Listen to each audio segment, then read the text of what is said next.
Alright guys, Buffalo here, and you've tuned into the Ballistic Beer series. This is the 4th installment. Today we're going to be firing the 40 caliber into the beer. More about what bullet weight and stuff we're going to be using here in just a second. But today's episode is going to feature my very own concealed carry gun, the Glock 23. So kind of excited to get going with this, so let's go.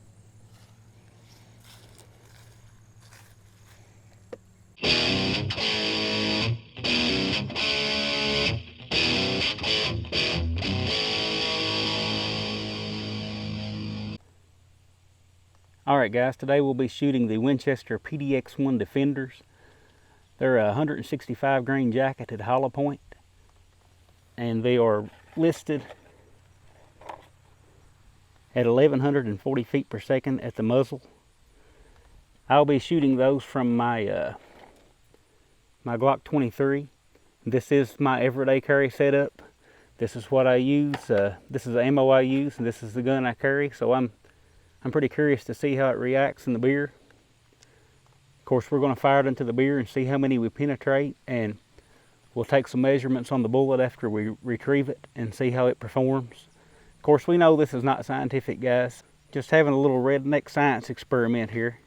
So don't get your panties too much in a bunch over the results. Just having a little fun. Let's get started. All right, guys, I've got my round chambered up, ready to do this test. I'm going to guess we're going to penetrate about 6 beers. Don't know how close to that I'll be, but there's only one way to find out. Let's do it.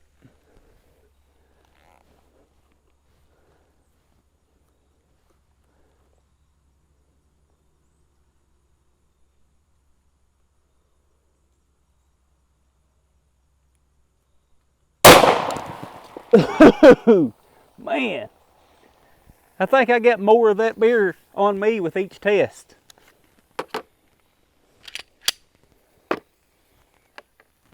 All right, let's take a look.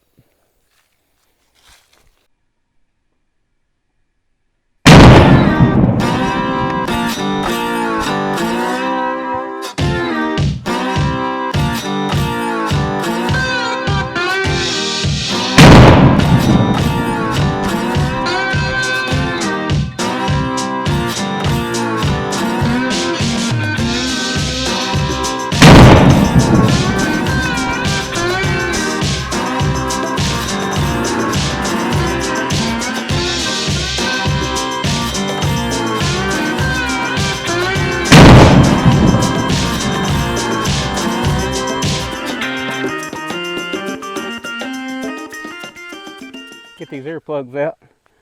Guys, that was that bullet was pretty devastating when it entered the beer here. I went ahead and picked the cans back up. Of course, you guys have been watching, you know we have them numbered so that we can put them back in the correct order.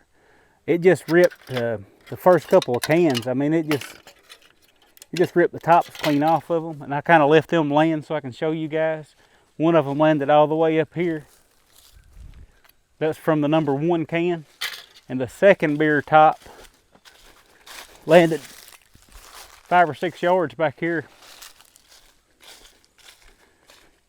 So, devastating dump of energy in those first few cans. Third can, it's not in much better shape. But can number 4, number 5, number 6. So, we know at this point that I guessed wrong. Number 7, the bullet's in the 7th can, so it penetrated 7 beers. If you guys guessed 7, you were correct. Let's see what this bullet looks like.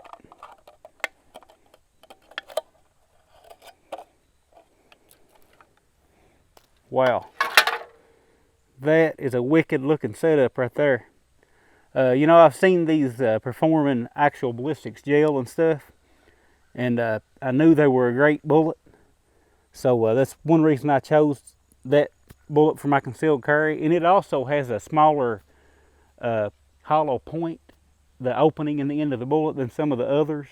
So it tends to run a little more reliable, or at least in my experience. But you'll also notice that there was the 22 and the 9mm hollow points we tested. Didn't have any damage to the beers on the side. This 40 caliber actually destroyed a few of the beers on the side. Not like the 44 Magnum did. The 44 Magnum, I didn't mention it in that video. It penetrated 8 beers, but it destroyed 17 beers. So it had a massive wave of hydraulic pressure that destroyed a lot of beer. And the 40 caliber done quite a number itself. So, you know, a lot of guys compare the 40, or they nickname the 40 short and weak instead of the 40 Smith & Wesson. As you can see, that's a misnomer. This might not be scientific, but it's redneck science enough that we can get an idea of what's going on. And the reason they call it that is they compare it to its parent cartridge, the 10mm. And of course, the 10mm is a much more powerful round, but you have to have a much larger frame handgun in order to shoot that round. But anyway, I hope you guys enjoyed today's test. We'll go back up here at the reloading room and take a look at this bullet. Alright guys, so we're up here at the reloading room. We'll get a weight on the bullet. Starts out 165 grains. After it penetrated 8 beers, it lost very little weight. It's down to 163.8 grains. That's pretty impressive considering how much this bullet expanded and mushroomed. That is, it's just wicked looking. And you can see, compared to the unfired bullet, how massive that really is. We'll get a measurement on the diameter. 736.5 thousandths of an inch across. That's pretty impressive. But so far these tests, what I have learned from them, I'm impressed at how the bullets stay in a straight line through the beers, through one beer after another. I thought that they might veer off left or right, or run off up or down, but they're staying true. I'm surprised by that. Going through aluminum beer, aluminum beer, aluminum beer, and the bullets staying that true. But I appreciate you guys watching. I got a few comments on the last videos about the audio being low on this series.